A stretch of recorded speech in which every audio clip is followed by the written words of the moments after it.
Okay, so today Donald Trump met with Nayib Bukele at the White House. Nayib Bukele is, of course, the president of El Salvador. He's the self-described world's coolest dictator. Now, there's three quick main things that caught my attention. Number one, both the Trump administration and the Salvadorian government affirmed that Mr. Gilmar Abrego Garcia, which is, of course, the Salvadorian man from Maryland that was mistakenly deported to El Salvador. And I stress mistakenly because this is something that the Trump administration has acknowledged. Today, they affirmed that he will not be returned back to the United States.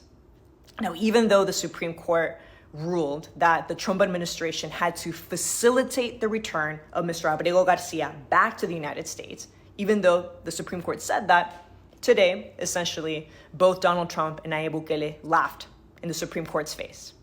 The second thing that stood out to me was that as Donald Trump and Nayib Bukele were baselessly claiming that Mr. Abrego Garcia was a criminal and a gang member and part of MS-13, and again, sort of creating that scary image of migrants, as he was saying these lies, to the best of my knowledge, not a single person from the White House press pool that was witnessing this, not a single one of them stood up and said that they were lying.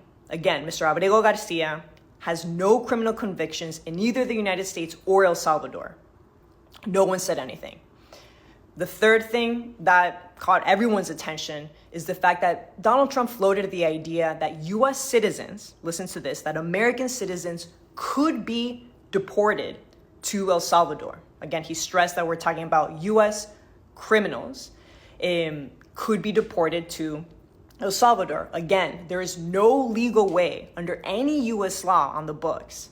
There is no legal way for the United States to do this.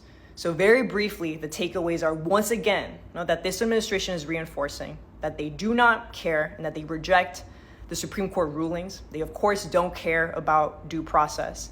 And they, of course, completely are dismissing the rule of law. Now, they don't care, none of this is normal, but that's exactly the message that they're sending. They're also, of course, if you take a step back, they are using immigrants to test how far they can go. How much they can really blur the legal lines. Because soon, what we can see, what will be happening soon, is that U.S. citizens that are deemed criminals, that are deemed national security threats, that are deemed anti-Christian, soon, from what they're saying, and from the way in which they're sort of laying all of these different cases, soon an American citizen could be Mr. Abrego Garcia and could end up miles and miles away from this land.